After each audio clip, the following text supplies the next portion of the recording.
सबों को praise Lord. खुदा का धन्यवाद हो, खुदा ने बड़ा प्यारा अनुग्रह आज बख्शा है ताकि हम भाई शामिल और बहन आकृति की शादी को विटनेस करने के लिए इकट्ठा हुए हैं। तो रियली प्रभु का नाम मुबारक हो।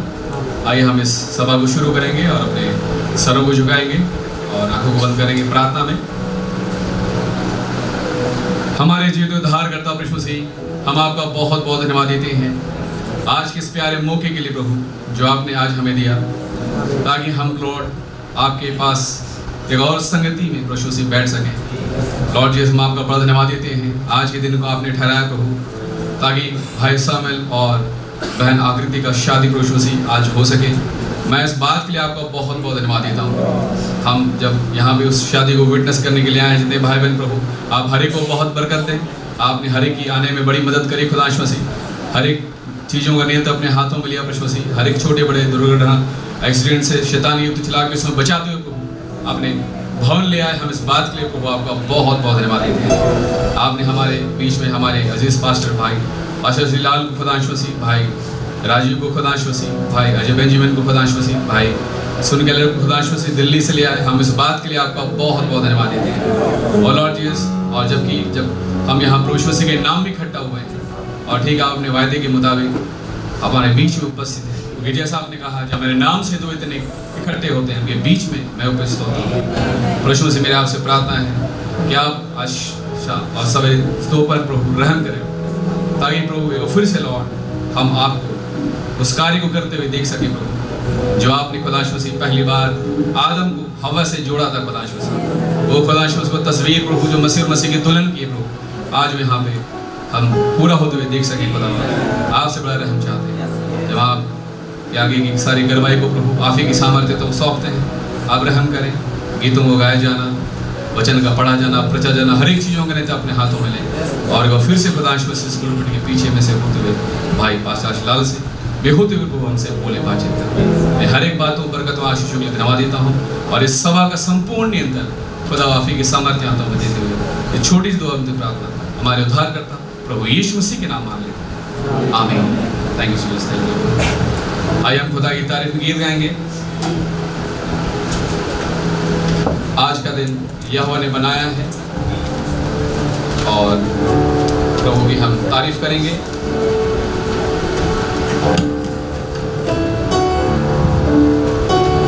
आज का दिन यहोवा ने बनाया है, हम इसमें आनंदित हो, आनंदित हो। आज का दिन यहोवा ने बनाया है, हम इसमें आनंदित हो, आनंदित हो। यीशु को महिमा मिले, चाहे हो मेरा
कोरस ले आएंगे और फिर मैं भाई पाशा शहर के सब को सौंपूंगा।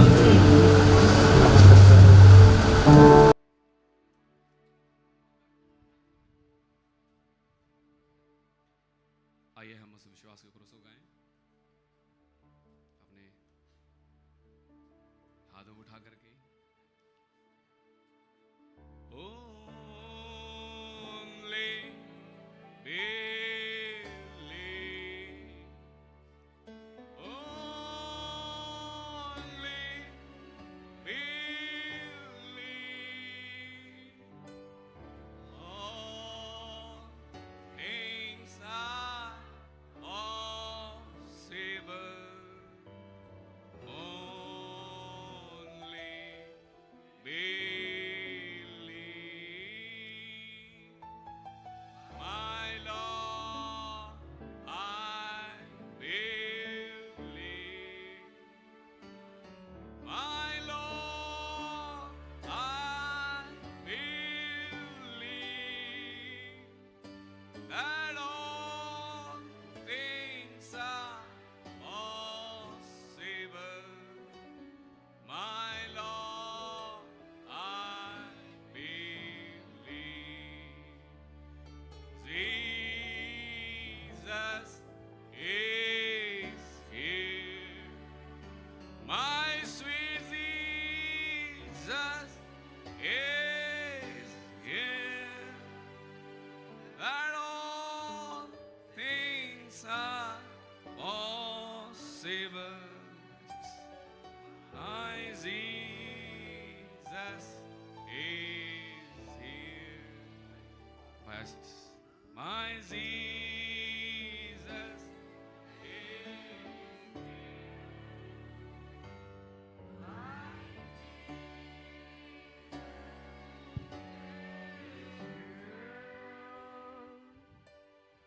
And all things are possible. My Jesus is here. धन्यवाद देते हैं प्रभु यीशु मसीह आज इस दोपहर के सुंदर अवसर के लिए, जब दो जवान भाई शैमुल और बहन आकृति विवाह के बंधन में अब बंधे जाते हैं। विनती और प्रार्थना है प्रभु, इस सारे समारोह को आप अपने हाथ में लें। हर दुष्ट की चाल यहाँ से विफल हो, अधोलोक के कुंड में डे ऑफ डिस्ट्रक्शन के लिए बांध दी जाए।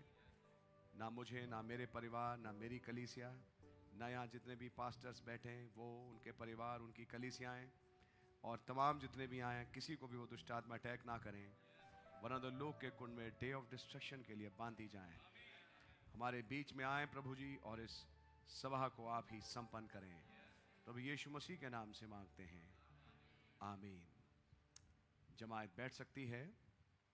मैं 5 भाइयों को बुलाऊंगा इससे पहले कि हम शादी में आगे बढ़ें, कि आप लोग आएं और जैसा बताया गया आप वचन में से कुछ पढ़ के सुनाएं। हम चाहेंगे कि वचन को हम प्राथमिकता दें। आमीन।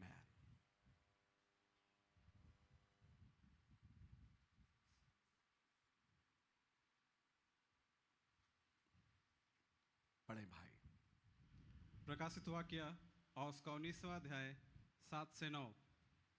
आओ हम आनंदित और मगन हों और उसकी स्तुति करें, क्योंकि मेमने का विवाह आ पहुंचा है और उसके दुल्हन ने अपने आप को तैयार कर लिया है।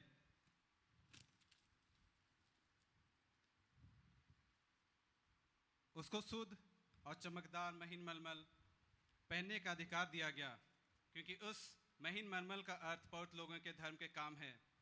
तब स्वर्गदूत ने मुझसे कहा, यह लिख कि धन्य वे हैं जो मेमने के विवाह के भोज में बुलाए गए हैं। फिर उसने मुझसे कहा, ये वचन खुदा के सत्य वचन हैं। आमीन। आमीन।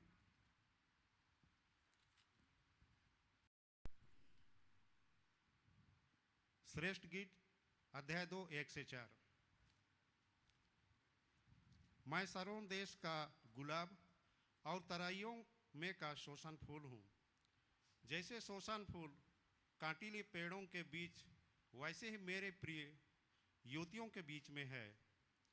जैसे सेब का वृक्ष जंगल के वृक्षों के बीच में, वैसे ही मेरा प्रेमी जवानों के बीच में है।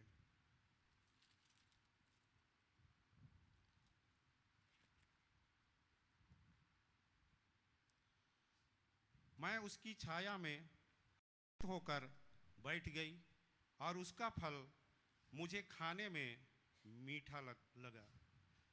यह मुझे भोज के घर में ले आया।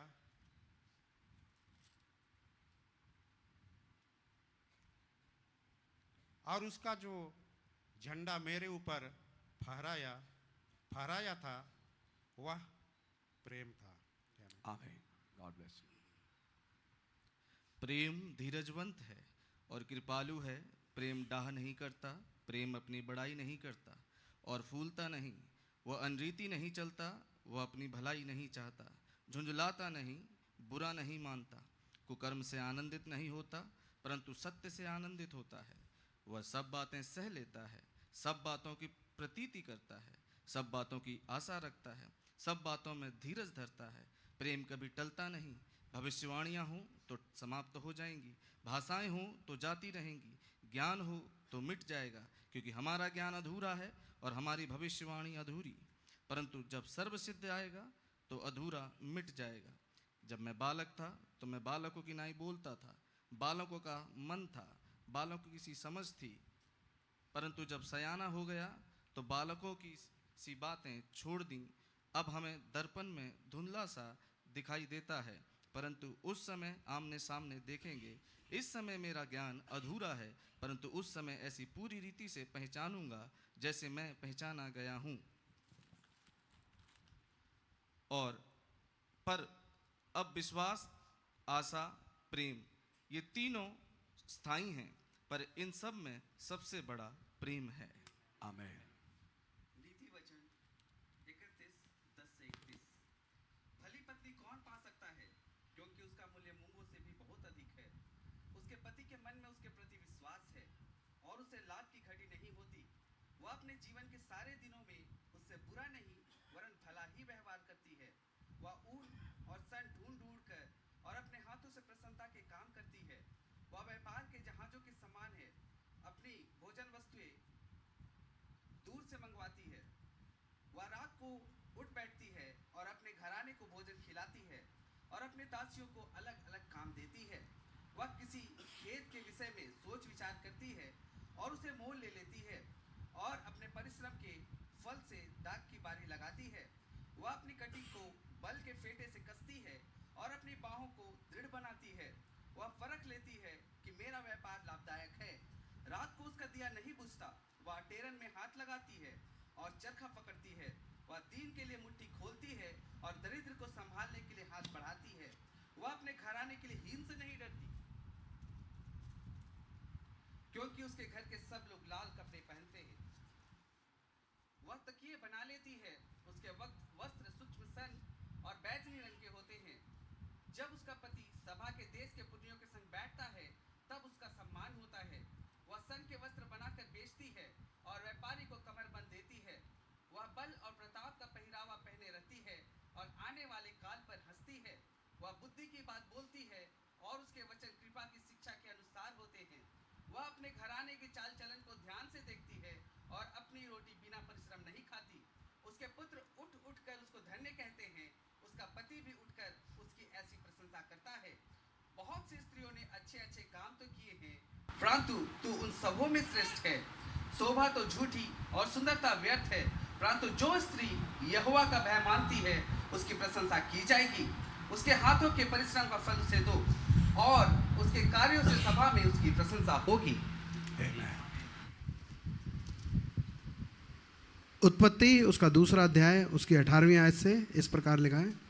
फिर यहोवा खुदा ने कहा, शमूएल का अकेला रहना अच्छा नहीं। मैं उसके लिए एक ऐसा सहायक बनाऊंगा जो उससे मेल खाए। और यहोवा खुदा भूमि में से सब जाति के बनेले पशुओं और आकाश के सब भांति के पक्षियों को रचकर शमूएल के पास ले आया। कि देखे कि वो उनका क्या क्या नाम रखता है। और जिस जिस जीवित प्राणी का जो जो नाम शमूएल ने रखा वही उनका नाम हो गया। अतः शमूएल ने सब जाति के घरेले पशुओं और आकाश के पक्षियों और सब जाति के बनेले पशुओं के नाम रखे, परंतु शमूएल के लिए कोई ऐसा सहायक ना मिला जो उससे मेल खा सके। तब यहोवा खुदा ने शमूएल को भारी नींद में डाल दिया, और जब वो सो गया तब उसने उसकी एक पसली निकाल कर उसकी जगह मांस भर दिया। और यहोवा खुदा ने उस पसली को जो उसने शमूएल में से निकाली थी आकृति बना दिया, और उसको शमूएल के पास ले आया। तब शमूएल ने कहा, अब ये मेरी हड्डियों में की हड्डी और मेरे मांस में का मांस है, इसलिए इसका नाम आकृति होगा, क्योंकि ये शमूएल में से निकाली गई है। इस प्रकार पुरुष अपने माता पिता को छोड़कर अपनी पत्नी से मिला रहेगा और वे एक ही तन बने रहेंगे। आमीन। आइए हम लोग सब खड़े हों और मैं चाहूँगा कि भाई लोग आप अपना स्थान ग्रहण करें। भाई शमूएल आप सामने आए और हम एक गीत गाएंगे। आपके पास ये पैम्फलेट्स होंगे। गीत का नंबर 7, यीशु के सिपाही आगे कदम मार। और जब ये कोरस गीत चल रहा होगा, मैं चाहूँगा दुल्हन मंच पे आ सकती है। यीशु के सिपाही आगे कदम मार, की सलीब है आगे तेरे नाम उदार, तेरा शाही पेशवा है यीशु मसीह, उनके झंडे आगे चलते हैं सही। यीशु के सिपाही आगे कदम मार, की सलीब है आगे तेरे नाम उदार। इस निशान को देख के भागता है शैतान, आगे ऐसे पाही फतेह अपनी माँ। सन्ना की आवाज से दोज़ख लरज़ान, भाइयों हम दो सन्ना गाओ खुश इल्हाम। सिपाही आगे कदम मार, की सलीब है आगे तेरे नाम उदार।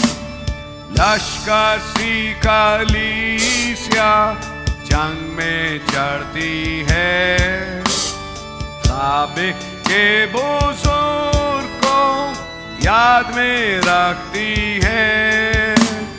हम एक बदन भाइयों, एक है वे तफरीक, एक तालीम और आस्था उल्फत में भी एक। यीशु के सिपाही आगे कदम मार, की सलीब है आगे तेरे नाम उदार।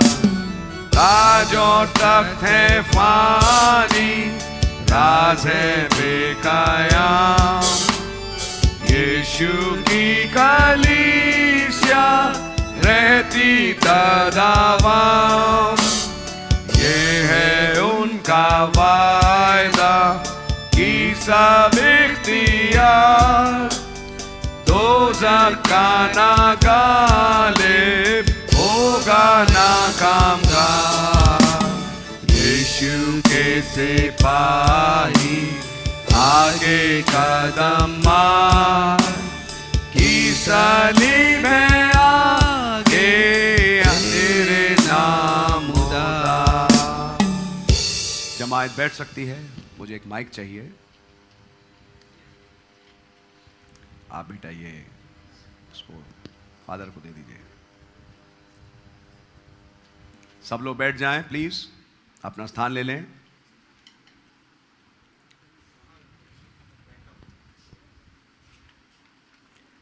हे प्रियो, खुदा और उसकी कलीसिया की उपस्थिति में भाई शैमुएल और बहन आकृति पवित्र ब्याह के बंधन में बंधना चाहते हैं। यहोवा खुदा ने कहा कि आदम का अकेला रहना अच्छा नहीं, मैं उसके लिए एक ऐसा सहायक बनाऊंगा जो उससे मेल खा सके। सो खुदा ने उस पसली को जो उसने आदम में से निकाली थी स्त्री बना दिया और उसको आदम के पास ले आया। और आदम ने कहा, अब ये मेरी हड्डियों में की हड्डी और मेरे मांस में का मांस है। इस कारण पुरुष अपने माता पिता को छोड़कर अपनी पत्नी से मिला रहेगा और वे दोनों एक ही तन बने रहेंगे। खुदा का कलाम यूं भी फरमाता है कि विवाह सब में आदर की बात समझी जाए। इस कारण मैं भाई शैमुएल तथा बहन आकृति को जता देना चाहता हूं कि बहुत संजीदगी और समझदारी से खुदा को हाजिर नाजिर जानते हुए इस काम में हाथ लगाएं। भाई शैमुएल और बहन आकृति, यदि आप में से कोई ऐसा सबब जानते हो जिससे आपका निकाह खुदा के वचन के अनुसार अवैध होगा तो अभी बोलें। God bless you. यदि कलीसिया में कोई जन ऐसा कारण जानता हो जिससे इन दोनों का ब्याह खुदा के वचन अनुसार ना होकर अवैध होगा तो अभी बोले, वरना सदा के लिए चुप रहे।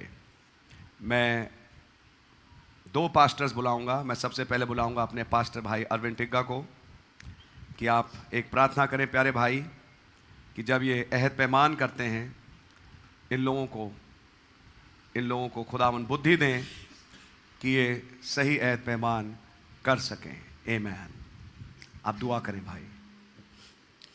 धन्यवाद सेनाओं का यहोवा खुदा, हम धन्यवाद करते हैं इस खास अवसर के लिए प्रभु जो कि आपने हम सबों को दिया है लॉर्ड। ख़ास तौर से बेटा शमूएल और बेटी आकृति के जीवन में हम धन्यवाद करते हैं आपकी इस बरकत आशीषों के लिए जो आपने उत्पत्ति से पहले से आप देखा और जाना था प्रभु। धन्यवाद करते हैं और दुआ मांगते हैं प्रभु आप दोनों बच्चों को बड़ी पवित्र आत्मा की अगुवाई और बुद्धि और समझ से भरिए प्रभु, ताकि वो अपना आगे का जीवन आपके अनुग्रह में आपकी अगुवाई में जीने पाएँ और अपने जीवन में प्रभु आपको पहला स्थान देने पाएँ और वो उन दोनों के जीवन से प्रभु आप ही महिमा पाएँ। खुदावंद उन्हें आपके हाथों में सौंपते हैं। दुआ यीशु मसीह के नाम में सुनिए और स्वर्ग राज्य में ग्रहण कीजिए। आमीन। मैं चाहूँगा पास्टर भाई अमित टोपो आएँ, वो भी एक दुआ में अगुवाई करें। हालेलुया। धन्यवाद धन्यवाद धन्यवाद प्रभु मसीह। बहुत ही धन्यवादी थे आज के इस प्यारे मौके के लिए प्रभु, जब आपने प्रभु आज भाई शमूएल और बहन आकृति को खुदा मसीह शादी के बंधन में बांधे जाते हैं प्रभु। मेरे आपसे प्रार्थना प्रभु दोनों भाई बहनों को खुदा मसीह आप ही अपने पवित्र आत्मा से भरें प्रभु, ताकि सोच समझ के साथ खुदा मसीह आपके पवित्र आत्मा की अगुवाई में होते हुए प्रभु आगे बढ़ सकें और उन वायदों को खुदा जो आगे करते हैं प्रभु कर सकें, ताकि खुदा मसीह ये वायदा सिर्फ बोलने के लिए ही खुदा मसीह लेकिन उसे जीने के लिए है प्रभु, जो इसे आगे कंप्लीटली खुदा इटर्निटी तक जो आपने अपने वचन में कहा प्रभु, जब 2 लोगों को जो आप शादी के बंधन में बांधते हैं प्रभु, ये थोड़े समय के लिए नहीं प्रभु, ये अनंतता के लिए बांधना है प्रभु। मैं इस बात के लिए आपका बहुत बहुत धन्यवाद देता हूँ। मेरे आपसे प्रार्थना है प्रभु मसीह आप भाई शमूएल को और बहन आकृति को खुदा मसीह अपने बुद्धि ज्ञान से प्रभु अपने पवित्र आत्मा से भरें और ठीक खुदा मसीह अपने पवित्र आत्मा की अगुवाई में होते हुए इन दोनों बच्चों को प्रभु मसीह आज वो फिर से लॉर्ड जी जैसे आपने आदम और हव्वा को लॉर्ड जी बांधा था खुदा मसीह, यहाँ पे इन दोनों को बांध सके खुदा मसीह और ये तस्वीर बन सके प्रभु मसीह और मसीह की दुल्हन की। आपसे मेरी ऐसी प्रार्थना है आप दोनों को अपने बुद्धि ज्ञान से आमीन। हर एक बातों बरकतों आशीषों के लिए धन्यवाद देते हुए दुआ बनती प्रार्थना प्रभु यीशु मसीह के नाम मांग लेते हैं। आमीन। Thank you. God bless you my precious brother. God bless you. God bless you. भाई शैमुएल खुदा उसकी कलीसिया की उपस्थिति में क्या बहन आकृति को अपने मनपसंद पत्नी होने के लिए कबूल करते हैं? जी मैं कबूल करता हूँ। God bless you. बहन आकृति खुदा उसकी कलीसिया की मौजूदगी में क्या आप भाई शैमुएल को अपना मनपसंद पति होने के लिए कबूल करती हैं? जी हाँ, मैं कबूल करती हूँ। इस ब्याह के लिए बहन आकृति को कौन देता है? God bless you. एक दूसरे का दाहिना हाथ पकड़ने, बाइबल मुझे दे दें, बाइबल यहाँ रख लीजिए आराम से। दाहिना हाथ पकड़िए, आप मेरे साथ बोलें।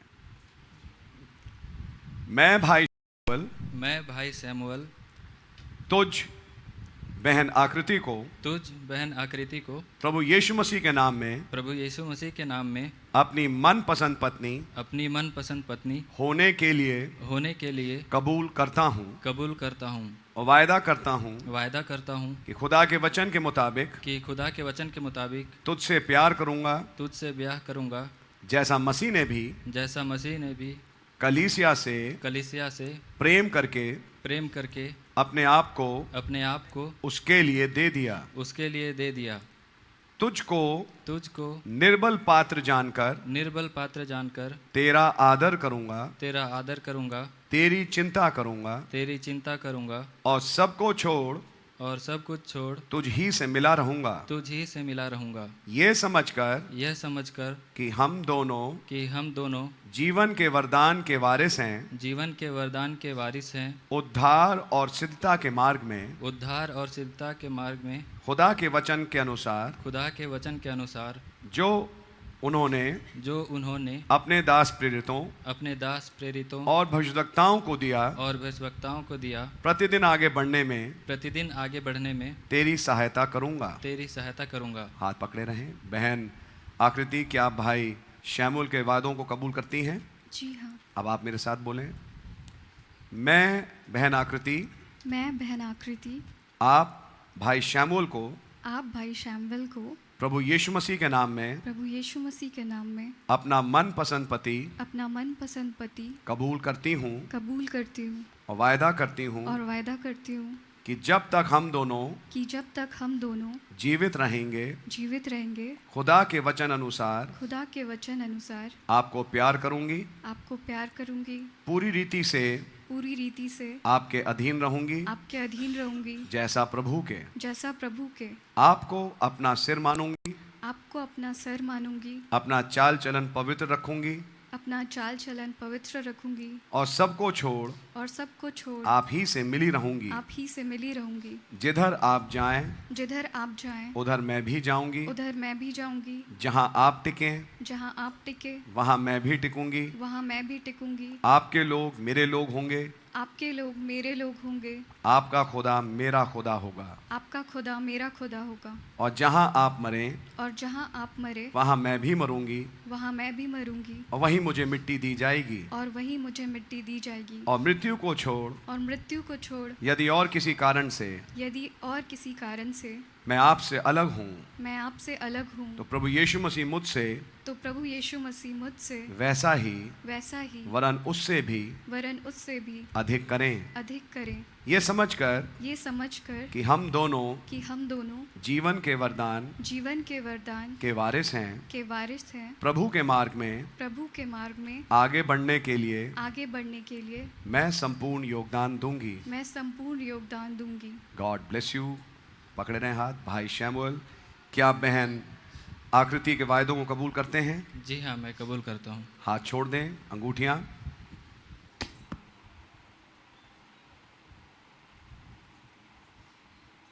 God bless you.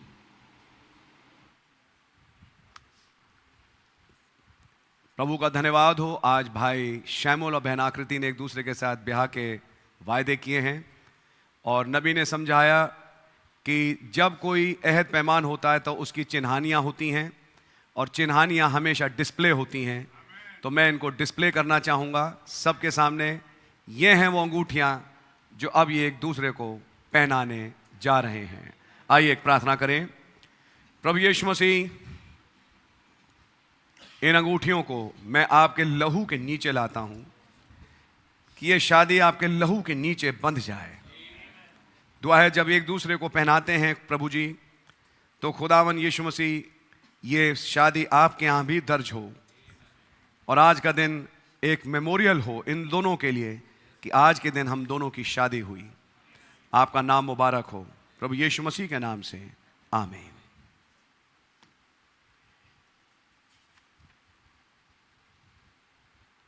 Right hand ring finger,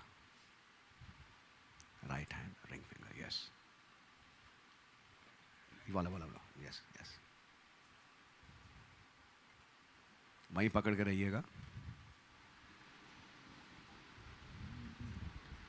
ये अंगूठी मेरे द्वारा किए गए वायदों किए गए वायदों की निशानी है, की निशानी है, जिसे प्रभु यीशु मसीह के नाम में जिसे प्रभु यीशु मसीह के नाम से तुझे पहनाता हूँ तुझे पहनाता हूँ और अपना सब कुछ और अपना सब कुछ तुझे देता हूँ। तुझे देता हूँ। हाथ छोड़ दें। राइट हैंड रिंग फिंगर बेटा।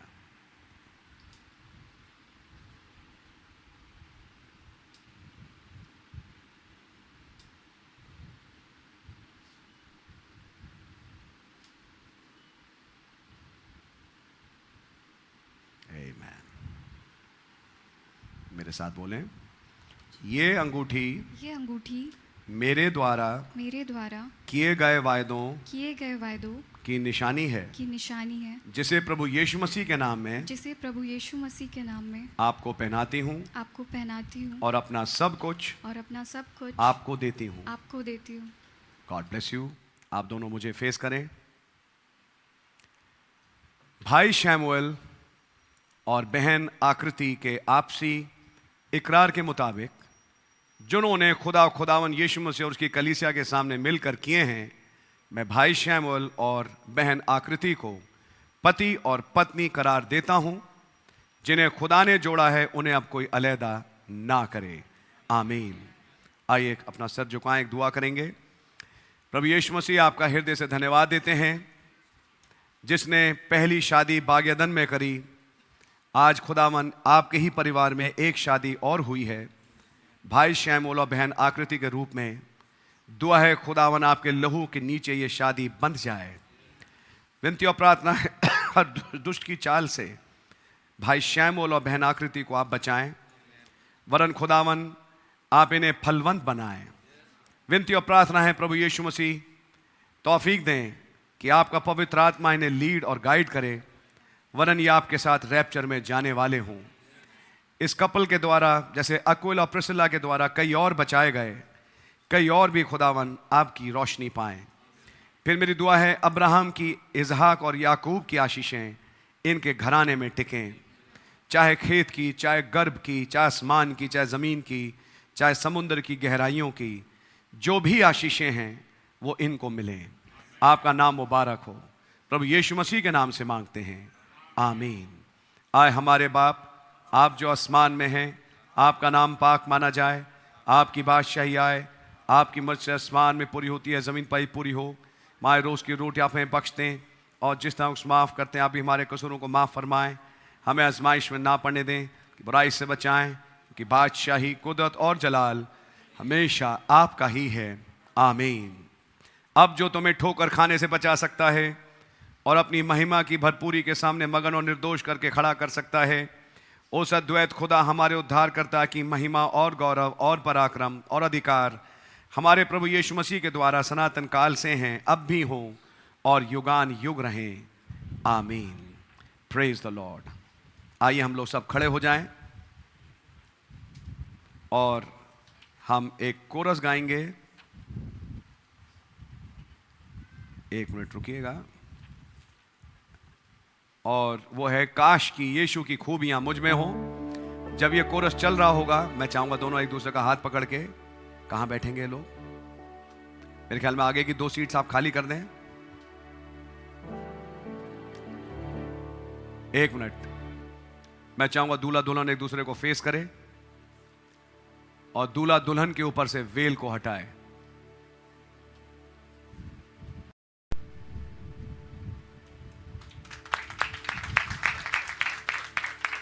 आमीन। आप दोनों चर्च को फेस करें। मैं आपके सामने मिस्टर और मिसेस सैमुअल को प्रस्तुत करता हूं। God bless you.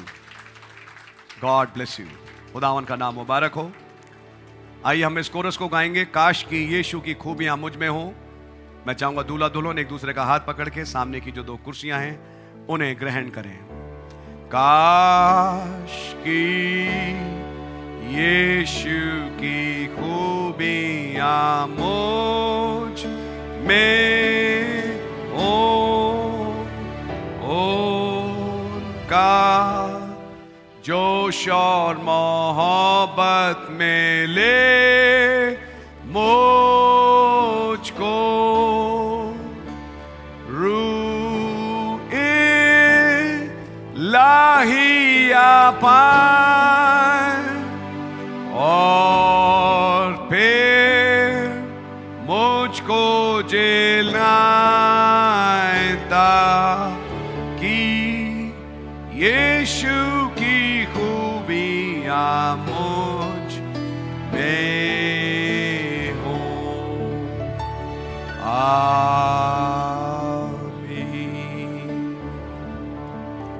आप अपनी बाइबल ले सकते हैं। आइए, जब हम लोग खड़े हैं, हम लोग अपनी बाइबलें खोलेंगे और हम निकालेंगे इफिसियों उसका 5वां अध्याय।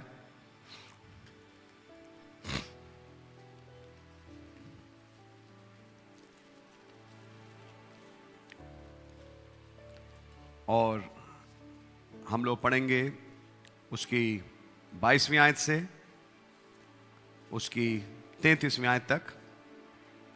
Wives, submit yourselves unto your own husbands as unto the Lord. आप लोग अपनी भाषा में अपनी बाइबल में पढ़ सकते हैं 22 से 33। For the husband is the head of the wife, even as Christ is the head of the church, and he is the savior of the body. Therefore, as the church is subject unto Christ, so let the wives be to their own husbands in everything. Husbands, love your wives, even as Christ also loved the church and gave himself for it, that he might sanctify and cleanse it with the washing of water by the word, that he might present it to himself a glorious church, not having spot or wrinkle or any such thing, but that it should be holy and without blemish. So ought men to love their wives as their own bodies. He that loveth his wife loveth himself. For no man ever yet hated his own flesh, but nourisheth and cherisheth it, even as the Lord the church. For we are members of his body, of his flesh, and of his bones. For this cause shall a man leave his father and mother, and shall be joined unto his wife, and they two shall be one flesh. This is a great mystery, but I speak concerning Christ and the church. Nevertheless, let every one of you in particular so love his wife, even as himself, and the wife see that she reverence her husband.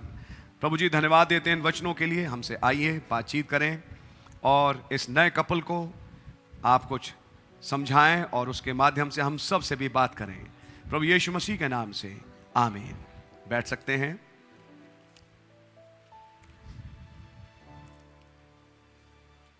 खुदावंद का बहुत धन्यवाद आज इस दोपहर के सुंदर अवसर के लिए, जबकि हमारे बीच में दो बड़े प्यारे जवान ब्रदर शैमुअल तिग्गा और बहन आकृति ब्याह के बंधन में बंधे हैं, और खुदा ने मुझ पर रहम किया कि मैं आ सका, कि मैं इस शादी को पढ़ सकूं और मैं आप लोगों के साथ फेलोशिप भी कर सकूं।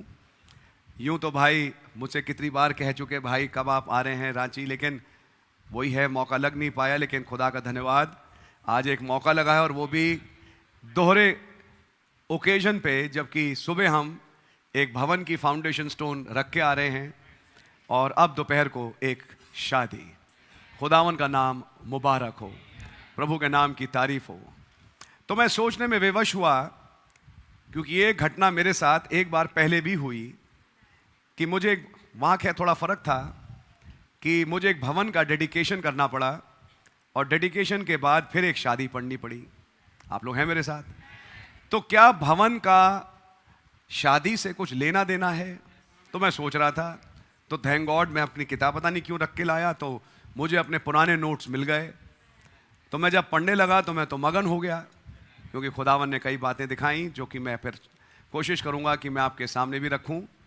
सबसे पहले मैं अपने पास्टर भाई अमित, पास्टर भाई अरविंद टिग्गा, पास्टर भाई इमैनुअल जो दुर्गापुर से हैं, पास्टर भाई प्रकाश जो भिलाई से हैं, अगर कोई है और अगर मैं मिस कर रहा हूँ प्लीज़ मुझे क्षमा करें, और तमाम आप भाइयों को और बहनों को प्रभु यीशु मसीह में जय मसीह की कहना चाहूँगा।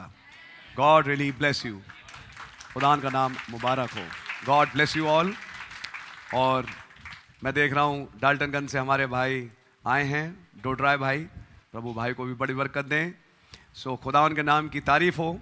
और ये बड़ा खुशी का मौका होता है हम लोग सब एक समझिए परिवार हैं, जब अलग अलग रहते हैं लेकिन हैं एक परिवार। ब्लड ग्रुप अलग हो सकता है, वो तो शारीरिक ब्लड ग्रुप है, लेकिन एक ब्लड से हम जुड़े हैं और वो है प्रभु यीशु मसीह का लहू, जिसके द्वारा हम सब सींचे गए और हम सब जुड़े हैं। सो प्रभु का नाम मुबारक हो। सो प्रभु आप लोगों को बड़ी बरकत और आशीष दें। मैं देख रहा हूँ भाई, ये कौन सी जगह है, उड़ीसा के पास जगदालपुर, हाँ, से आए हैं। तो खुदा इन लोगों को भी बड़ी बरकत और आशीष दें। सो थोड़ी देर के लिए खुदावन के कलाम से शादी को लेके कुछ बातें देखेंगे। विवाह बाइबल में लिखा है सब में आदर की बात समझी जाए और बिछौना पवित्र है। खुदावन का नाम मुबारक हो। और बाइबल में भाई पौलुस ने यह भी कहा कि जलने से बेहतर है कि आप शादी करें, यानी शारीरिक कामुकताओं में ना पड़ें, वरन हर एक शख्स की अपनी पत्नी और हर पत्नी का अपना पति हो। फिर बाइबल में यह भी लिखा है आप दोनों एक साथ रहें, केवल थोड़े समय का अवकाश प्राप्त करें एक दूसरे से, कि अपने आप को उपवास और प्रार्थना के लिए दें। उसके बाद एक बार फिर से मिलें ताकि शैतान तुम्हारी परीक्षा ना करे। तो ये तमाम बातें बाइबल में लिखी हैं। तो मैंने चाहा कि मैं आप भाई बहन को भी बताऊं। हमने अभी जो इंग्लिश में पढ़ा, अभी मैं उसकी हिंदी में भी आऊँगा और भी स्क्रिप्चर्स दिखाऊंगा। पौलुस भाई स्वयं शादीशुदा नहीं थे, या शादीशुदा थे? मेरे ख्याल में आप सब समझते होंगे शादीशुदा नहीं थे। फिर भी वो शादीशुदा पति पत्नी को निर्देश दे रहे हैं। सवाल इस बात का है, आपकी तो स्वयं शादी हुई नहीं भाई पौलुस, आप कैसे निर्देश दे रहे हैं कि पतियों को कैसे चलना चाहिए और पत्नियों को कैसे चलना चाहिए? तो भाई पौलुस के पास एक और बड़ी शादी है, और वो शादी है मसीह की उनकी दुल्हन से, मसीह की उनकी कलीसिया से। और जैसा मसीह की कलीसिया के साथ रिश्ता है, वही एक छोटे रूप में रिश्ता होगा एक दूल्हे का अपनी दुल्हन के साथ। आमीन। खुदावन का नाम मुबारक हो। और मैं एक वचन से कुछ बातें रखना चाहूँगा। मैं चाहूँगा जिसके पास हिंदी की बाइबल हो प्लीज़ थोड़ी मेरी मदद करें। 5वां अध्याय 22वें आयत से पढ़ें जोर से भाई। इफिसियों 5:22। Wives, submit yourselves unto your own husbands as unto the Lord। आप हिंदी पढ़ें भाई। हे पत्नियों, अपने पति के ऐसे अधीन रहो जैसे प्रभु के। अपने पतियों के ऐसे अधीन रहो जैसे प्रभु के। बाइबल में लिखा है, क्योंकि समय हमारे पास थोड़ा है, मैं केवल वचन कोट करूंगा।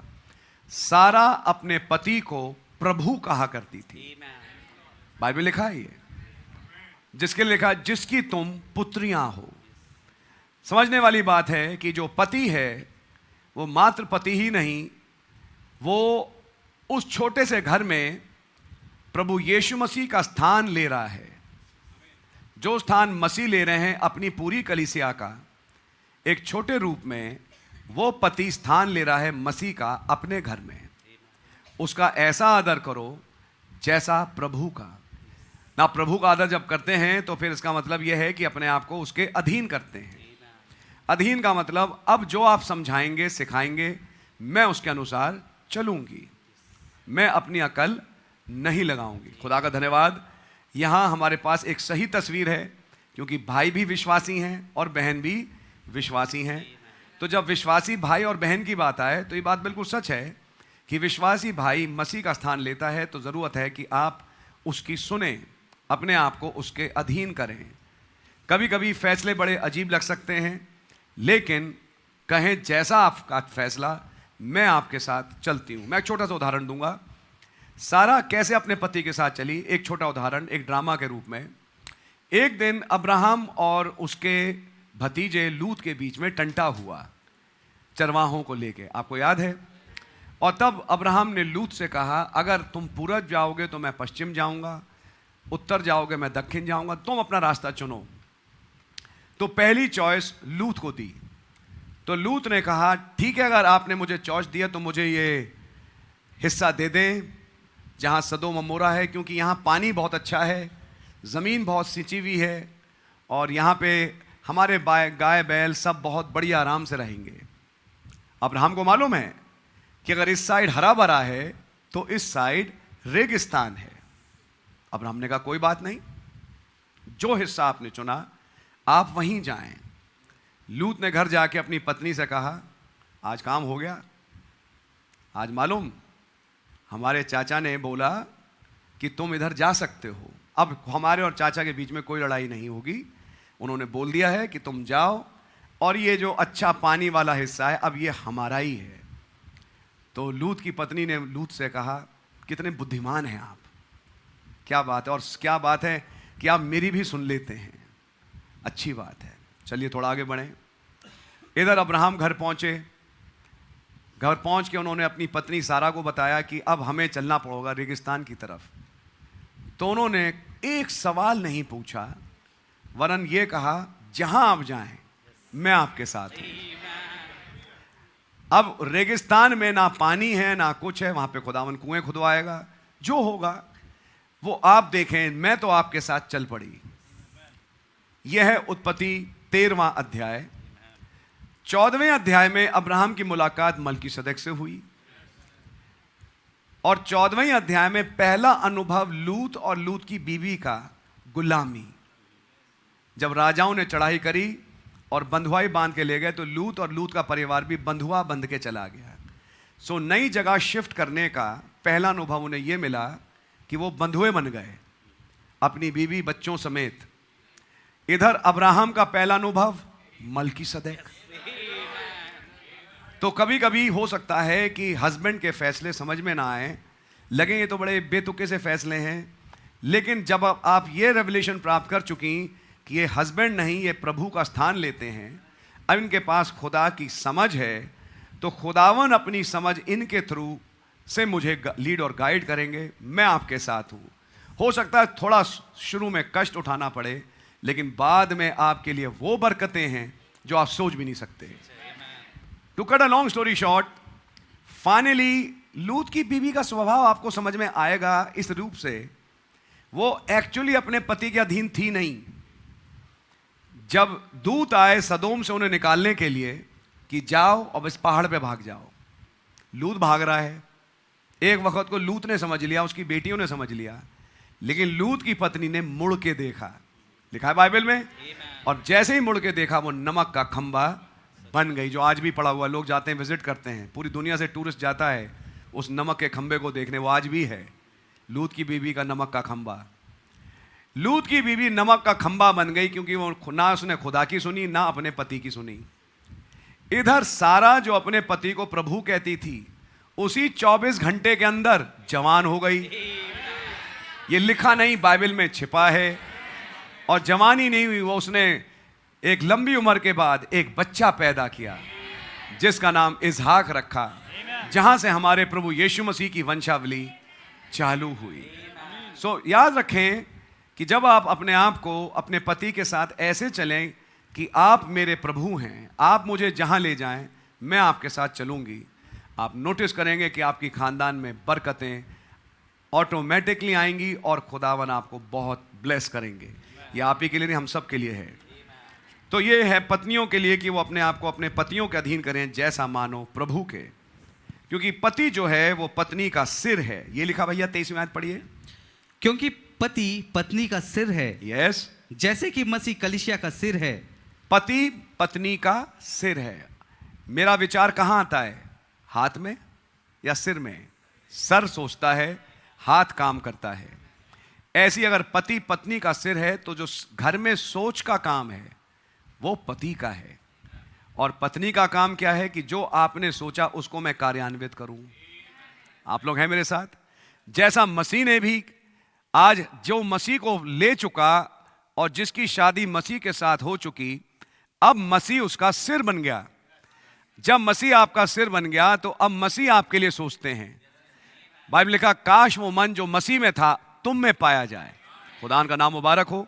तो जब मसीह का मन आपके पास आ जाए, अब मसीह सोचेंगे, आप करेंगे, आप उन कामों को करेंगे, लेकिन सोचने का काम मसीह का। और मसीह तो सोच चुके, और जो मसीह का सोच था उन्होंने आज एक नबी के द्वारा हमारे और आपके पास पहुंचा दिया, जो कि एक भेद है, जो कि खुल गया। 7 गर्जन के शब्द भोले जा चुके। ये सब क्या था? खुदा का मन। मसीह का मन आज दुल्हन के पास पहुंचा दिया गया है। नबी ने बोला, this bride has the mind of Christ. इस दुल्हन के पास मसीह का मन है और वो दुल्हन जानती है कि वो क्या चाहते हैं कि उनके वचन के साथ किया जाए। आमीन। ऐसी हर पत्नी भी जानती है। अब देखिए तालमेल नहीं की बात कर रहा हूं। एक सिंपल उदाहरण, गर्मी का मौसम है, हस्बैंड घर पहुंचे, मन कर रहा है कि मुझे ठंडा पानी मिले और एक या कोल्ड ड्रिंक मिल जाए। तो जैसे ही घर में घुसे, गरम चाय, तो चाय रखी तो है, पी तो ली, लेकिन उन्होंने कहा कि अगर कोल्ड ड्रिंक मिलती कितना बढ़िया होता।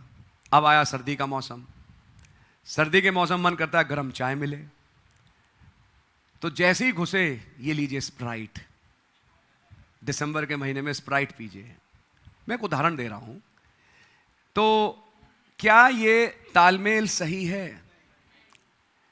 देखिए, शादियां जो खुदावन जोड़ते हैं और जो मसीह और उसकी दुल्हन की शादी हुई, वो शादी इस तरीके की है, मसीह को बोलने की जरूरत नहीं, दुल्हन समझती है कि मसीह क्या चाहते हैं। जैसे कई बार हम बोल नहीं पाते अपनी दुआओं में, हमारी क्या जरूरत है वो समझते हैं और वो उसका जवाब देते हैं। क्या आपके साथ एक बार नहीं, कई बार ऐसा नहीं हुआ? तो जो सच्चा प्रेम है वो ऐसा प्रेम है जिसमें कई बातें बोली नहीं जाती, समझी जाती हैं। आप हैं मेरे साथ? यह है एकता कि मसीह का मन लेना। मसीह चाहते क्या हैं? मसीह चाहते कुछ और हैं, मैं कर रहा हूं कुछ और। तो ये तो हो जाएगी खुदा की सेवा बगैर उसकी इच्छा के, जैसा आज दुनिया में चल रहा है। लेकिन खुदा का धन्यवाद हो, एक सच्ची दुल्हन है जो सेवा कर रही है उसकी इच्छा के अनुसार। सो ये चीज समझने की बहुत ज्यादा जरूरत है। सोचने का काम पति का है और पत्नी का काम है कि आप उसको कार्यान्वित करें। आमीन। खुदा उनका नाम मुबारक हो। तो इसमें मैं एक इंपॉर्टेंट बात बोलूँगा कि फैमिली ऑल्टर ज़रूर लगाएं, और फैमिली ऑल्टर लगाने का जो अधिकार है भाई सैमुअल आपका है। आप हैं परिवार के इस वक्त अगुए, आप लेके बैठें पत्नी को, खुदा रहम करे आगे बच्चे हों उन्हें भी, और उनको लेके फैमिली ऑल्टर आप लगाएं। फैमिली ऑल्टर लगाने का काम पत्नी ना करे। जब पति भी विश्वासी है, वो हो पहला शख्स, आओ हम लोग बैठते हैं, हम लोग बैठें और दुआ करें। यह काम पति का है, इसको की सोच पति का है। आप लोग हैं मेरे साथ? सो खुदा उनका नाम मुबारक हो। तो ये सोचने का काम पति का है क्योंकि वो सिर है। थोड़ा आगे बढ़ें, 24वीं आयत। पर जैसे कलीसिया मसीह के अधीन है, वैसे ही पत्नियां भी हर बात में अपने पति के अधीन रहे। जैसे हम कलीसिया मसीह के अधीन है, ऐसी पत्नियां भी अपने पतियों के अधीन रहें। आगे पढ़ें। हे पतियों, अपनी अपनी पत्नी से प्रेम रखो, जैसा मसीह ने भी कलीसिया से प्रेम करके अपने आप को उसके लिए दे दिया। यहां मेरा एक सवाल है, हे पतियों, अपनी पत्नियों से ऐसा प्रेम करो जैसा मसीह ने अपनी कलीसिया से प्रेम किया। अब आइए एक मिनट देखते हैं, मसीह ने अपनी कलीसिया से प्रेम कैसा किया। जब हम अच्छे थे, हैं? बाइबल लिखा, जब हम गुनहगार ही थे, मसीह ने क्रूस पे हमारे लिए अपनी जान दी। दूसरी चीज, ये जो प्रेम खुदा का हमसे है, इसलिए था कि हम बहुत अच्छे हैं, हमारा चेहरा बड़ा खूबसूरत था, एक्चुअली देख के उसे तरस आ गया, इसलिए वो उस खूबसूरत भोली शक्ल को देख के कहने लगा, भाई मैं तो तुम पे फिदा हो गया हूं। कुछ ऐसा था? भाई ऐसा तो नहीं था। ये खुदा का प्रेम चुनावी प्रेम था, और हमने उसे नहीं चुना, उन्होंने हमें चुना, ये बाइबल बताती है। और खुदा का प्रेम बगैर किसी शर्त के था। याद रखें प्यारे भाई बहन, अगर खुदा का प्रेम शर्तीय होता, यानी उसमें कुछ शर्तें रख दी जाती, तो एक शर्त को तो चलो मैं पूरा कर लेता, हो सकता है दूसरी शर्त में मैं गिर जाता, और जहां मैं गिरता तो कहा कि तुमने शर्त पूरी नहीं करी, अब निकल जाओ यहां से। तो क्या हमारा मेल मसीह के साथ रहता? लेकिन मैं आज खुदा का धन्यवाद देता हूं, खुदा ने हमसे बेशर्तीय प्यार किया। हम कई बार गिरते हैं, आज भी गिरते हैं, लेकिन उनका लहू हमें बचाता है, उनका अनुग्रह हमें थाम के रखता है। क्या ये सच्ची बात है? हे पतियों, अपनी पत्नियों से ऐसा ही प्रेम करो। यानी कि ये जानकर कि वो निर्बल पात्र है, कि वो कुछ बातों में, घर में बच्चे भी आएंगे, गिर सकते हैं, लेकिन इसका मतलब ये नहीं कि मैं एक जज बन के बैठ जाऊं और उसके बाद मैं कहना शुरू कर दूं ना गेट आउट और ये और वो। यानी कि प्रेम अंदर रहना चाहिए। वो प्रेम जो है, मैं एक बात यहां पे बोलूंगा, शादियां व्यवस्था पे नहीं टिक पाएंगी। मैं इस नबी के संदेश विवाह और तलाक से बोल रहा हूं। तरीके हैं, लेकिन शादियां व्यवस्था पे नहीं चल पाती। शादियां व्यवस्था के नीचे बंधी, जैसे आज अमेरिका में बहुत हो रही हैं, कुछ ही दिनों के बाद उनके डाइवोर्स हो जाते हैं और अलग हो जाते हैं। शादियां टिकती हैं रहम के नीचे। शादियों का आधार प्रेम है और प्रेम और अनुग्रह जुड़े हुए हैं। अपने घर में अनुग्रह हमेशा रखिए, और जब अनुग्रह आपके घर में होगा, आप पाएंगे कि वो शादी हमेशा बनी रहेगी, बल्कि पनपेगी और खुदावन उसे और बढ़ाएंगे। आमीन। हे पतियों, अपनी पत्नियों से प्रेम करो जैसा मसीह ने भी अपनी कलीसिया से प्रेम किया। मसीह ने कलीसिया से तब प्रेम नहीं किया जब वो बहुत अच्छी थी। कलीसिया से तब प्रेम किया जब हम बेकार थे, लेकिन तब खुदा का प्रेम हमारे पास था। मैंने तुम्हें चुना, और जब मैंने तुम्हें चुना तो अब मैं तुम्हें छोड़ नहीं सकता। यह है मसीह का प्रेम हमारे प्रति। वही प्रेम, हे पतियों, तुम्हारी पत्नियों के प्रति होना चाहिए। क्या ये सच्चाई है? आज हिंदुस्तान में मैं ऐसे कई कपल जानता हूं, क्योंकि मैं डॉक्टर भी रहा हूं, कि औरतें आती हैं, रोती हैं। क्या बात है? पति छोड़ना चाहता है। क्यों छोड़ना चाहता है? मेरे बच्चे नहीं हुए, या बच्चे हुए तो लड़कियां हुई, कोई लड़का नहीं हुआ। लड़का नहीं हुआ इसलिए तुम तो बेकार हो, किसी काम की नहीं हो, तुमसे सिर्फ लड़कियां ही पैदा होती हैं, कोई लड़का पैदा करके दिखाओ।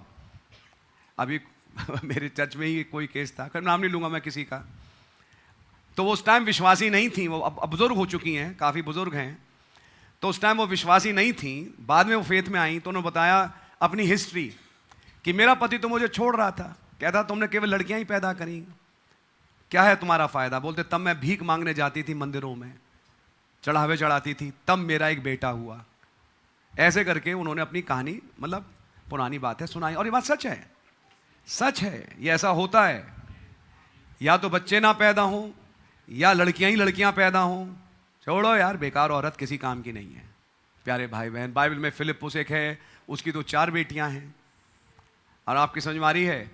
खुदावन का नाम मुबारक हो, चाहे बेटा हो चाहे बेटी हो, लेकिन हैं तो खुदा के वारिस। खुदा का नाम मुबारक हो। बाकी खुदावन वंश देते हैं, और खुदावन, मेरा विश्वास है, इनको भी वंश बख्शेंगे और खुदावन वंश देंगे। आमीन। लेकिन मैं दुनिया की एक चाल बता रहा हूं, तो उसे प्यार नहीं कहते। शादियों में बहुत संस्कार हैं, बहुत ज्यादा संस्कार हैं। थाड़, नारियल तोड़ा, चावल फेंका, फिर एक मटका लाए, फिर पानी ना, फिर एक नई साड़ी लाए, फिर मुंह पे से वो लगाया, फिर अब घुसो, अब पहला कदम एक थाली पे रखो, अब ये करो, अब वो करो, सब हो गया, प्यार है नहीं। तो ऐसी शादी का क्या फायदा? केवल संस्कार ही संस्कार किए, लेकिन शादी नहीं हुई। सही शादी वो जैसा आपने आज देखी, इसमें बहुत ढेर सारे संस्कार नहीं, लेकिन प्रेम। और कौन सा प्रेम? मसीह का प्रेम। मसीह का प्रेम एक दूल्हे और दुल्हन को जोड़ता है। समझ में आ रही है? आपको याद है वो शिकागो बॉय कैसे वो लड़की ढूंढता हुआ आया, फिर उसने वायदा किया मैं 1 साल के बाद आऊंगा और तुम्हें लेके जाऊंगा। बहन आकृति भी इंतजार कर रही होंगी कि आज भाई शैमुएल आएंगे और आज मैं अपने भविष्य के घर जाऊंगी। आमेन। और कैसे लिखा है उस कहानी में कि उसकी कजन्स थी जो उसे चिढ़ाती थी, ओए इतना बड़ा आदमी तुझे पसंद करेगा, अरे बेकार, अपनी शक्ल देखी है। उसने मुझसे वायदा किया है, और तब उसने जो भी उसे पैसा मिला उसने ब्याह का गाउन तैयार किया। भाई लिखा है मेमने का ब्याह पहुंचा है और उसकी पत्नी ने अपने आप को तैयार कर लिया है।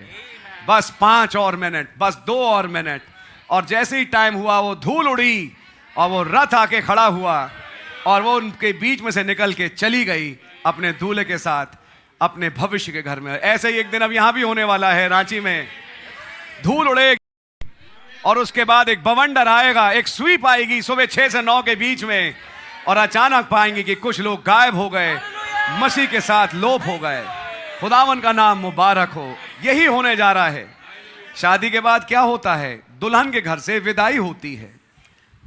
भजन संहिता 45, हे रानी अपने बाप के घर को भूल जा, तब राजा तेरे रूप की चाह करेगा। ये बाइबल की आयत है, समझ मारी है। जिस रानी को अपने बाप का घर बहुत याद आए, समझ मारी आपके, तो ये फिर बाइबल के आयत विपरीत हो जाएगी। जो बाइबल में लिखा वो मैं आपको दिखा रहा हूं, समझ मारी आपके। तब राजा तेरे रूप की चाह करेगा। अब राजा यानी जो दूल्हा है वो तुम्हारा परिवार है, तुम उसके साथ रहो और तुम देखो कि खुदावन तुम्हें कैसे बरकतें देता है। इसका मतलब ये नहीं कि हम उन्हें भूल जाते हैं। ना भाई सैमुअल अपने माता पिता को भूल सकते हैं, ना बेटी आकृति भी अपने माता पिता को भूल सकती है, वो तो खैर कभी हो नहीं सकता। और बीच में आना जाना मिलना जुलना सब रहेगा। लेकिन मैं बात एक एटीट्यूड की कर रहा हूं कि एटीट्यूड क्या है, समझ मारी है। 24 घंटे फ़ोन पे लगे रहना, किससे अपनी दीदी से बात कर रही है, कौन अपना भाई से बात कर रही है, कौन अपने घर में बात कर रही है, मेरे से कब बैठ के बात करोगी। आइए मैं इसको मसीह और कलीसिया में लेता हूँ। दुनिया के लोगों से बात करना, मसीह बैठे हैं पास में, बैठे हैं बाइबल के रूप में, मैं भी बैठा हूँ, मेरे लिए कुछ टाइम है तुम्हारे पास? मैं संदेश के रूप में बैठा हूँ, तुम्हारे लिए शायद मेरे पास कुछ टाइम है कि मैं तुमसे कुछ बात करना चाहता हूँ। मैं भी शायद मेरी तुमसे शादी हुई तो हम बैठे हैं बात करें। हाँ हाँ प्रभु मैं आ रहा हूँ, मैं आ रहा हूँ, मैं यहीं हूँ, चिंता मत करिए। हेलो, फिर एक और कॉल, फिर या ये बात या उससे बात। तो क्या ये दुल्हन कहलाएगी मसीह की? नहीं, ये दुल्हन नहीं कहलाएगी। दुल्हन तो वही है जो मसीह के साथ बैठती है, जो मसीह के साथ संगति करती है। खुदावन का नाम मुबारक हो। नबी ने समझाया शादी की 4 स्थितियां हैं। पहला चरण है फैसला, दूसरा चरण है एंगेजमेंट यानी मंगनी, तीसरा चरण है शादी। एंगेजमेंट और शादी में अहद पैमान लगभग बराबर ही हैं, और नबी ने फरमाया कि जब एंगेजमेंट हो जाए तो टूट नहीं सकती, और दूसरी बात वो लगभग शादी बराबर है। बस फर्क ये है कि दूल्हा अपने घर चला जाता है, दुल्हन अपने घर चली जाती है। लेकिन अब शादी जिस दिन हो गई, अब दूल्हा और दुल्हन एक होंगे। यह है सबसे इंपॉर्टेंट बात। शादी का मतलब है यूनियन, शादी का मतलब है एक होना। खुदा उनका नाम मुबारक हो। और उस एक होने के बाद चौथी स्थिति आती है संगी वारिस। जो कुछ दूल्हे का है वो अब दुल्हन का है। खुदा उनका नाम मुबारक हो।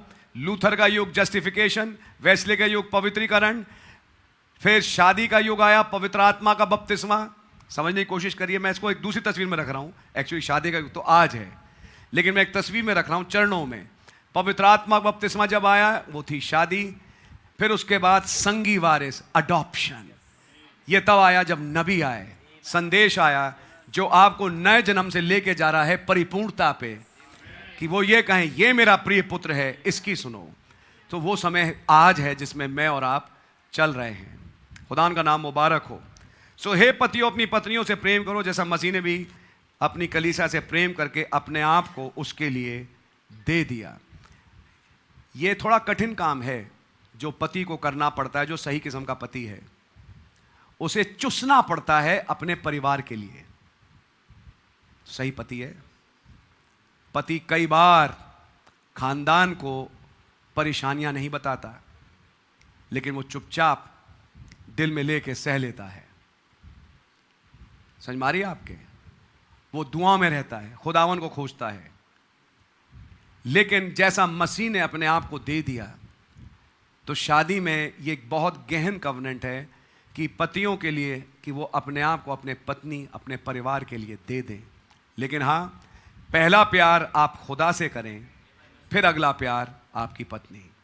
आपके लिए भी पहला प्यार खुदा, फिर आपके पति, फिर एक दूसरे का प्यार आपका हमेशा बना रहेगा। खुदा के नाम की जय हो, स्तुति और तारीफ हो। मैं जम करूंगा। 31 आयत पढ़ दें भाई। इस कारण मनुष्य अपने माता पिता को छोड़कर अपनी पत्नी से मिला रहेगा और वे दोनों एक तन होंगे। 32वीं आयत। यह भेद तो बड़ा है, पर मैं यहाँ मसीह और कलीसिया के विषय में कहता हूँ। पौलुस भाई दोहरा रहे हैं उस वाक्य को जो आदम ने भविष्यवाणी के रूप में बोला, और ये एक्चुअली पौलुस भाई बता रहे हैं मसीह और उसकी कलीसिया के लिए है। मेरे साथ निकालें उत्पत्ति और उसका 2 अध्याय, और कुछ ही आयतें मैं पढ़वाऊंगा, फिर मैं सभा बंद करूंगा। उत्पत्ति 2 और उसकी 1 और 2 आयत पढ़ दें भाई। यों आकाश और पृथ्वी और उनकी सारी सेना का बनना समाप्त हो गया। आगे। और खुदा ने अपना काम जिसे वो करते थे 7वें दिन समाप्त किया। आगे। और उसने अपने किए हुए सारे काम से 7वें दिन विश्राम किया। और खुदा ने 7वें दिन को आशीष दी और पवित्र ठहराया, क्योंकि उसमें उसने सृष्टि की रचना के अपने सारे काम से विश्राम लिया। God bless you. खुदा ने जब सारा कुछ बना लिया 7वें दिन विश्राम किया। अब ध्यान से सुनिए, ये 7वें दिन का विश्राम पूरा जब हुआ, अब आइए 7वीं आयत पढ़िए। तब यहोवा खुदा ने आदम को भूमि की मिट्टी से रचा और उसके नथनों में जीवन का श्वास फूंक दिया, और आदम जीवित प्राणी बन गया। आपको मालूम है वो आदम जो उत्पत्ति 1 का है आत्मिक है, और वो आदम जो अब उत्पत्ति 2 में है वो शरीर वाला है। खुदा ने उसके नथनों में जीवन का श्वास फूंका, आदम खड़ा हो गया। याद रखें उत्पत्ति 1:26 में खुदा पुरुष और स्त्री दोनों बना चुके थे। अब हम थोड़ा सा गहरा उतरेंगे, 5-10 मिनट बस, उसके बाद मैं संदेश बंद करूंगा। उत्पत्ति 1:26 के अनुसार जो हम पढ़ नहीं रहे, खुदा ने मनुष्य और उसकी पत्नी की सृष्टि करी। आमीन। और वो कौन सा आदमी था? आत्मिक पुरुष। भाई बहनों ने बताया आत्मिक पुरुष था। और जब वो आत्मिक पुरुष था तो उस आत्मा में 2 हिस्से थे, एक नर वाला और एक नारी वाला। फिर जब खुदा ने उत्पत्ति 2 में पुतला बनाया मिट्टी का, तो उस पुतले में फूंका। यह खुदा की फूंक क्या थी? वो वाला आदम जो आत्मा था, खुदा ने उसके नथनों में फूंक दिया। आप लोग हैं मेरे साथ? और मनुष्य खड़ा होके एक जीवित प्राणी बन गया। आप लोग हैं मेरे साथ? आपको याद है वही खुदा जो उत्पत्ति में है, बीच बाइबल में प्रभु यीशु मसीह बने। क्या सच्चाई है? और जब वो खड़े हुए तो उनके सामने चेले खड़े थे कमरे के अंदर। उन्होंने क्या किया? उन पे फूंका और क्या बोला? पवित्र आत्मा प्राप्त करो। क्या लिखा है ये बाइबल में? आप पाएंगे खुदा ने नथनों में फूंका, आदम खड़ा हुआ और एक जीवता प्राणी बन गया। लेकिन वहां पत्नी नहीं है।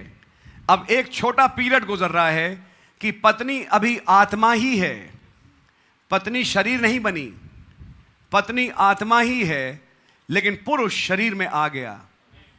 आप लोग हैं मेरे साथ? क्या आप लोग विश्वास करते हैं कि हम आत्मा में खुदा में थे? जब प्रभु यीशु मसीह आए और जब वो शरीर में थे तब भी हमारा वजूद था। कहां वजूद था? हम तब आत्मा में थे, लेकिन वो शरीर में आ चुके थे। क्या ये सच्चाई है? खुदावन का नाम मुबारक हो। लेकिन तब खुदा ने बाइबल में 7वें दिन के विश्राम के बाद, आप ध्यान से सुनिएगा, विश्राम के बाद अगला काम किया। अब बताइए 7वें दिन के बाद अगला दिन कौन सा होगा? तो भाई 7 के बाद गिनती 8 की आती है, लेकिन 8 दिन तो होते ही नहीं, तो यानी आप वापस पहले दिन पे ही आ रहे हैं एक तरह से। लेकिन अगर हम तस्वीरों में देख सकें तो विश्राम के बाद, 7वें दिन के बाद जब विश्राम आ गया, अब आया एक और नया दिन। अब खुदावन जो आत्मा में कर चुके उसे शरीर में ला रहे हैं। और जब आप शरीर में ला रहे हैं तो आपने एक मिट्टी का पुतला बनाया, उसमें फूंका, और आदम एक जीवता प्राणी बन के खड़ा हो गया। अगली चीज 8वीं आयत पढ़े भाई। और यहोवा खुदा ने पूर्व की ओर अदन में एक वाटिका लगाई जी, और वहां आदम को जिसे उसने रचा था रख दिया। खुदा ने एक अदन की वाटिका बनाई। आप लोग हैं मेरे साथ? और खुदा ने जब अदन की वाटिका बनाई, उसमें जाके उसने आदम को रख दिया। नबी ने सर्वोत्तम रचना में समझाया, कोई भी इंसान जब एक शिल्पकार एक सर्वोत्तम रचना बनाता है, उसे कूड़ेदान पे नहीं फेंक देता, वो उसे एक बहुत बढ़िया बाग में या किसी जगह रखता है। खुदावन की सर्वोत्तम रचना जब मनुष्य के रूप में तैयार हो गई, खुदा ने उसे एक बाग में रखा, और वो था बाग अदन। ये बाग अदन नहीं था, ये क्या था? ये चुना हुआ आराधना का स्थान था, जहां खुदावन अपने पुरुष के साथ दिन के ठंडे समय फेलोशिप करेगा। अब ध्यान से सुनिए, इसी उत्पत्ति 2 में सबसे पहले खुदा ने आराधना का स्थान बनाया, फिर उसके बाद शादी करी। क्या आपको कुछ दिखाई दिया? क्या आपको कुछ समझ में आ रहा है? पहले आपने अदन की वाटिका बनाई, वो जगह जहां ये पुरुष और स्त्री रहेंगे, जहां आप इनके साथ फेलोशिप करेंगे, उस स्थान को पहले स्थापित किया। उसके बाद उन्होंने पसली निकाली और उसके बाद उन्होंने शादी पड़ी। पहले उन्होंने आराधना का स्थान बनाया, पहले उन्होंने वो चैम्बर बनाया, पहले उन्होंने वो 7 सीढ़ियां बनाई, पहले उन्होंने वो कमरा बनाया जहां पे सहवास करेंगे पुरुष और स्त्री, और उसके बाद उन्होंने स्त्री बनाई ताकि पुरुष उसको लेके उस जगह जा सके। आमीन और आमीन। गरीब से गरीब इंसान की शादी जब भाई ब्रैनम ने पढ़ी, उन्होंने उस गरीब से भी एक सवाल जरूर पूछा कि शादी के बाद इसे कहां ले जाओगे? मैं आपको वचन से बोल रहा हूं, शादी के बाद इसे कहां ले जाओगे? किसको? लड़की को। तब उसने बताया मेरे पास एक जगह है। कौन सी जगह थी? रेल का डब्बा। आपने देखा रेल का डब्बा काट के उसमें गेट लगा लेते हैं, घर बन जाते हैं। ऐसा घर था वो। लेकिन जाने से पहले, शादी पड़ने से पहले भाई ब्रैनम ने ये पूछा कि शादी के बाद अपनी दुल्हन को लेके कहां जाओगे? आइए मसीह पे देखें। मैं जाता हूं तुम्हारे लिए एक जगह तैयार करने, कि जहां मैं हूं वहां तुम भी रहो। तो इसको शारीरिक रूप में उतारें तो क्या दूल्हे के पास एक कमरा होना चाहिए? दूल्हे के पास अपना एक स्थान होना चाहिए जहां शादी के बाद वो अपनी पत्नी को लेके जाए? क्या मसीह के पास एक स्थान है? आमीन। आज वो स्थान एक थियोफनी है जिसमें वो आज मुझे और आपको लेके जा रहे हैं। लेकिन एक छोटे रूप में सच्चाई बता रहा हूं, इसमें ये नहीं पूछा गया, नहीं एक मिनट ये नहीं। अब कुछ लोग इसका मिस इंटरप्रिटेशन भी करते हैं, मैंने समझा। इनके पास अपना घर नहीं है। कई बार ऐसे सिचुएशंस आती हैं कि आपकी कमाई अलाउ नहीं करती कि भाई आप अपना घर खरीद सकें, लेकिन कम से कम आप एक किराए के कमरे में तो रहते हो। मतलब कहने का, क्या कोई जगह है जहां आप पत्नी को लेके जाएंगे? इसका मतलब ये नहीं कि आपको करोड़पति होना पड़ेगा या आपको पहले घर खरीदना पड़ेगा। नहीं, मतलब यह है कि जगह होना चाहिए, जगह होना चाहिए जहां आप अपनी पत्नी को लेके जा सकें। सो ये नबी ने गरीब से आदमी से भी सवाल पूछा जब उनकी शादी नबी ने पढ़ी, और फिर चुपचाप से जाके उनकी शादी को देखा तो देखा बहुत खुशी से दोनों एक दूसरे के साथ रह रहे हैं। भाई ब्रैनम ने देखा, उन्हें बहुत अच्छा लगा। और एक अमीर की शादी पड़ी थी, वहाँ देखा तो वहाँ बहुत लड़ाई चल रही थी, तो उन्हें बहुत अच्छा लगा नहीं। आपको याद है? अच्छा, कितनों ने पढ़ा है वो संदेश? आमीन। तो खुदावन ने पहले एक बागे अदन बनाया और बागे अदन बना के लगा के खड़ा कर दिया। अब खुदा ने कहा उत्पत्ति 2:18 में, पढ़िए भाई। फिर यहोवा खुदा ने कहा, आदम का अकेला रहना अच्छा नहीं, मैं उसके लिए एक ऐसा सहायक बनाऊंगा जो उससे मेल खाए। आइए जरा समझें, आदम का अकेला रहना अच्छा नहीं, मैं उसके लिए एक सहायक बनाऊंगा जो उससे मेल खा सके। ये कौन सा आदम है? ये वो आदम है जो खुदावंद की प्रतिमा है, जो खुदावंद की छवि है। अब समझ के सोच देखिए, जो वो उस छवि के साथ कर रहा है, इनडायरेक्टली वो आपको और मुझे समझा रहा है कि खुदावंद के अपने विचार क्या हैं। मालूम क्या कह रहे हैं? आदम का अकेला रहना अच्छा नहीं, प्रभु यीशु मसीह का अकेला रहना अच्छा नहीं, मैं उनके लिए एक सहायक बनाऊंगा जो उनसे मेल खा सके। तब खुदावन ने आदम को एक गहरी नींद दी। आपको याद है कलवरी पे मसीह सो गए और उनकी पसली में भाला मारा गया। जब आदम को गहरी नींद दी, तब खुदा ने आदम की साइड खोली। अब साइड कैसे खोली? खुदावन चाकू लेके आए थे? क्या वहां कोई ब्लीडिंग हुई थी? कुछ नहीं। खुदा ने मुंह से बोले गए वचन के द्वारा वहां सर्जरी कर दी। खुदा ने बोला और वो पसली बाहर आ गई। वो पसली जो लगी थी आदम के अंदर, वो निकल के बाहर आ गई। आप कहेंगे तो ब्रदर वचन की बात नहीं है, तो हिजकियेल 37 में हड्डियों से क्यों कहा जा रहा है? और फिर हड्डी से हड्डी आगे क्यों मिल रही है? क्या ये बाइबल है? वही खुदा उत्पत्ति में एक बोलता है, उस पसली से, शायद 5वीं पसली है, निकला, और 5वीं पसली बाहर आ गई और उस जगह को खुदा ने बंद कर दिया। खुदा ने आदम की साइड खोल दी, खुदा ने मोहरें खोल दी, और उन मोहरों को खोलने के बाद आदम का अपना मुकाशवा जो उसके अंदर था, उसका अगला हिस्सा जिसे वो नहीं जानता था, वो निकाल दिया। और उस पसली को जब रखा, तो पसली तो इतनी बड़ी होती है, हमने पसली देखी है, इतनी बड़ी होती है। पसली को रख दिया और फिर पसली से बोला, पसली मुड़ी और फिर लंबी हो गई, और उस पसली से ही पूरी एक स्त्री बन के खड़ी हो गई। कैसे हुआ? स्पोकन वर्ड के द्वारा। क्या ये सच्चाई है? पहले पैर, आप कैसे कह सकते हैं, मैं एक मुकाशवे के तहत बोल रहा हूं, पहले पैर, फिर हाथ, फिर मुंह, फिर जुबान, फिर आंखें, फिर सिर। क्योंकि आज जब दुल्हन का बनना हुआ तो पहले लूथर जो कि पैर था, वेस्ली जो कि हाथ थे, पेंटिकॉस्टल जो कि जुबान थी, भाई ब्रैनम जो कि आंख थे, और आज सिर का जमाना है। क्या ये सच्चाई है? और जैसी वो बन के खड़ी हो गई, खुदा ने वो स्त्री वाला हिस्सा जो कि आदम के साथ आत्मा में था, उसमें डाल दिया और उसको खड़ा करके आदम के पास लेके आया। ध्यान से सुनिए, आदम भी उसी बाग एदन में कहीं लेटा हुआ है, और जब वो सो के उठा, भारी नींद से उठा, तब उसको मुकाशवा मिला अपने उस हिस्से का जो उसके साथ आत्मा में था, लेकिन अब तक शरीर में नहीं आया, लेकिन अब शरीर में वो उसे देखता है। क्या ये सच्चाई है? क्या ये वचन है? मसीह जब तक 33.5 साल पृथ्वी पे रहे, एक मुकाशवे को अंदर बंद किए हुए रहे, लेकिन जब कलवरी पे मारे गए, उनकी पसली में भाला मारा गया, उनकी साइड खोली गई, पानी, लहू और आत्मा निकला। जब जी उठे, तो जी उठने के बाद अब वो विजिट नहीं कर रहे हन्ना और कैफा को, अब वो विजिट नहीं कर रहे बाकियों को, अब वो विजिट कर रहे हैं केवल अपनों को। ये अपने कौन हैं? जो उसकी दुल्हन है, उनके फूंक रहे हैं जीवन के श्वास को।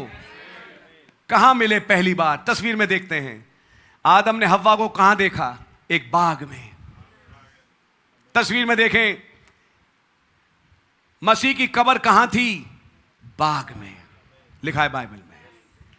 जैसी वो जी उठे, तो सबसे पहले किसने देखा? तस्वीर में मरियम मगदलीनी। अब मरियम मगदलीनी स्त्री है, और आपको मालूम है स्त्री बाइबल में एक कलीसिया की तस्वीर है।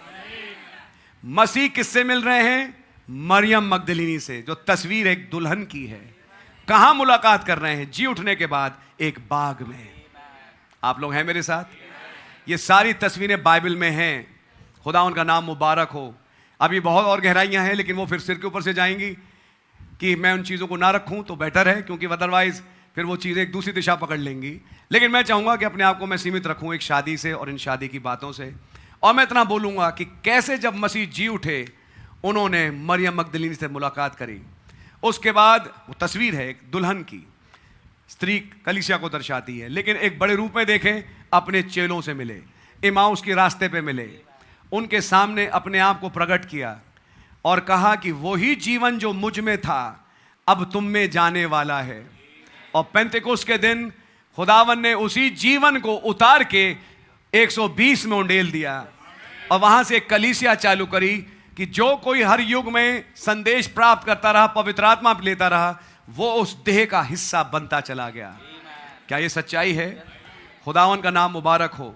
आज वो दुल्हन बन के तैयार है, आज वो दुल्हन खड़ी है और अब तैयार है यहां से जाने के लिए। आमीन। खुदावन का नाम मुबारक हो। सो खुदावन ने पहले एक आराधना का स्थान बनाया। सोचिए आज सुबह हम सबसे पहले कहां पहुंचे? एक चर्च का फाउंडेशन स्टोन रखने, जहां क्या होगा? मसीह और उसकी दुल्हन फेलोशिप करेगी। फिर उसके बाद शादी। खुदा उनका धन्यवाद हो, बिल्कुल एक सही तस्वीर है। और आज अब एक शाम को, अब दोपहर का 3 बजे का टाइम है, शादी हो गई और खुदावन के फजल से आज भाई शैमुएल और बहन आकृति विवाह शुदा हैं और अब मसीह और उसकी दुल्हन की तस्वीर हैं। आप लोग हैं मेरे साथ? खुदा का नाम मुबारक हो। मैं आपसे एक सवाल पूछ सकता हूं? शादी को लेके गहरी बात है, बंद कर रहा हूं बाइबल, मतलब मैसेज खत्म। आपको याद है एक दूत है जो कि यूहन्ना को प्रकाशित वाक्य की किताब दिखाता है। आमीन। मुझे जरा जानकारी दें आप में से कोई भी कि यूहन्ना उस दूत के सामने कब झुका।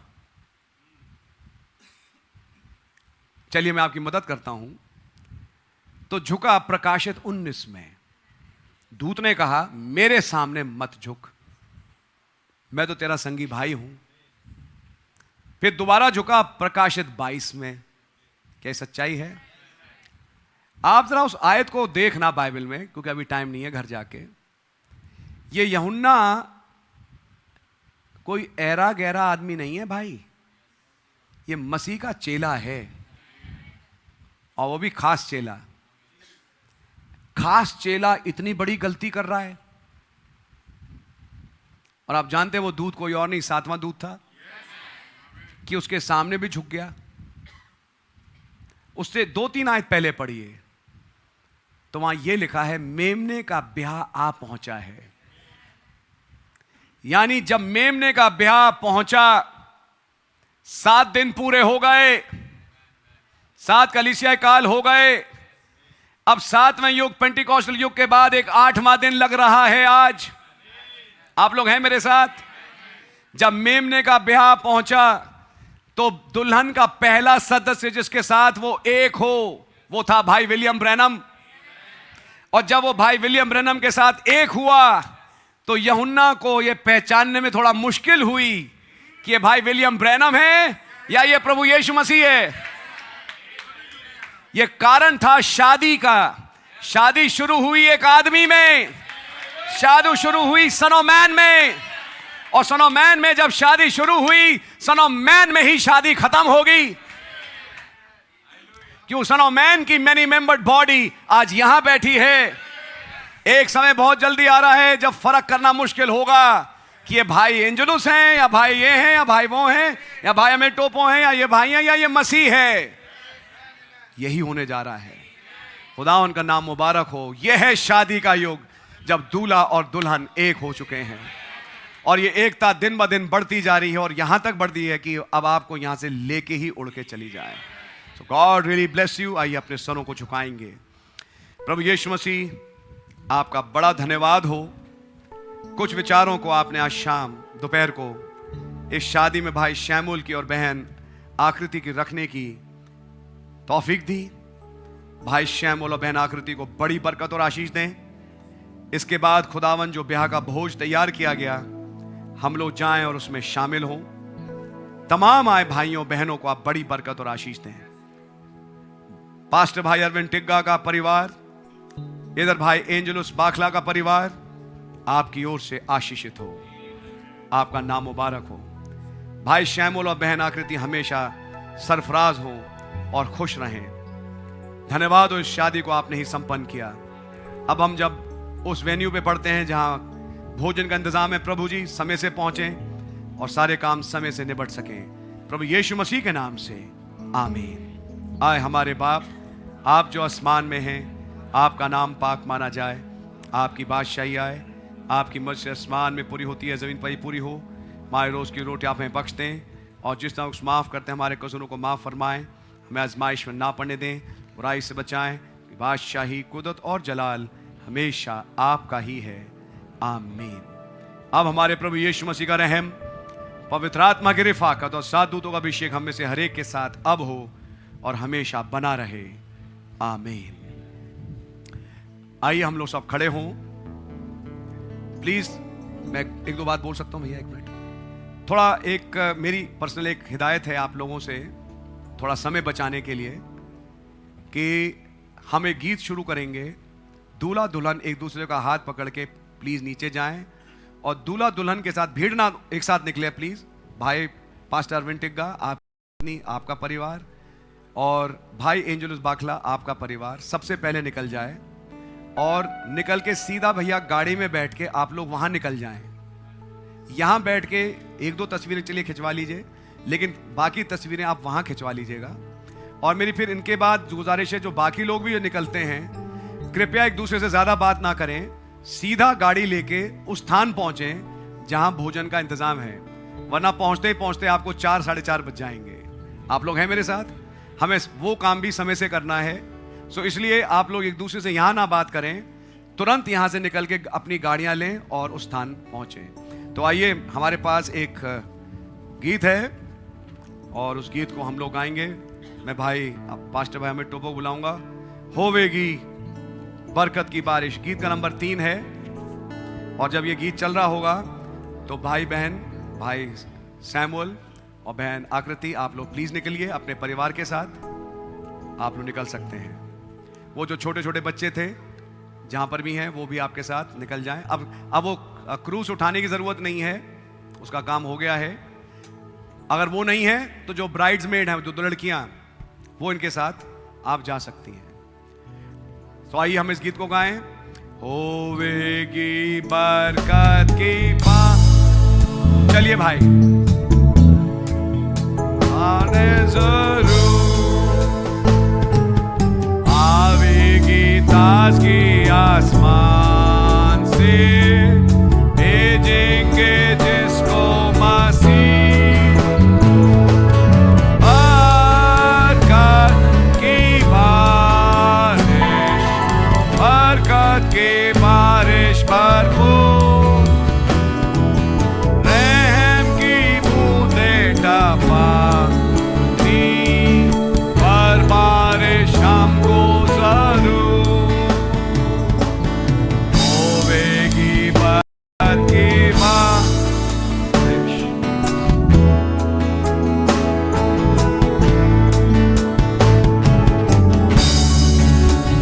God bless you, help me for that pain.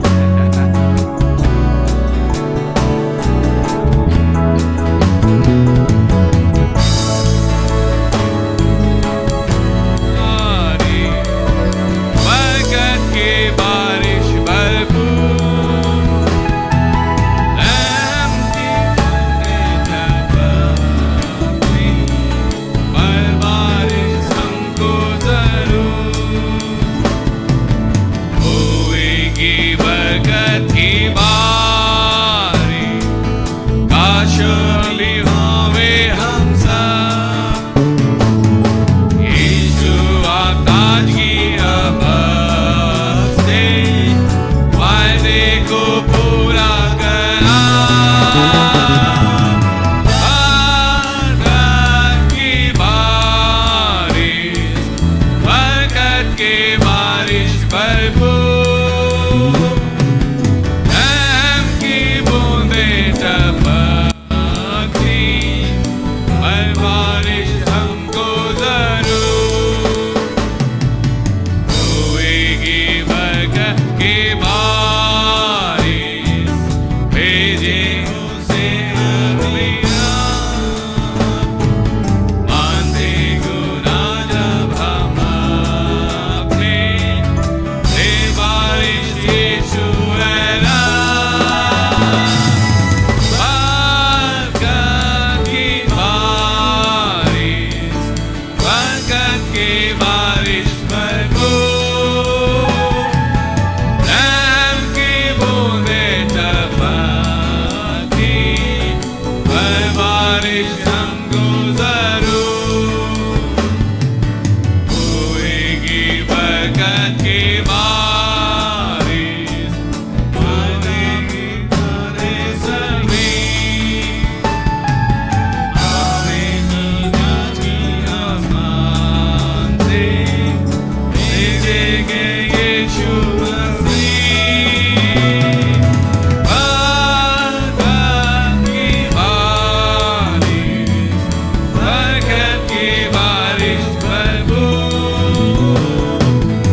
सभी लोगों का आग्रह है जो निकल रहे हैं फटाफट नीचे चले जाएं और अपने अपनी गाड़ी में बैठ के उस स्थान पे पहुँचें जहाँ पे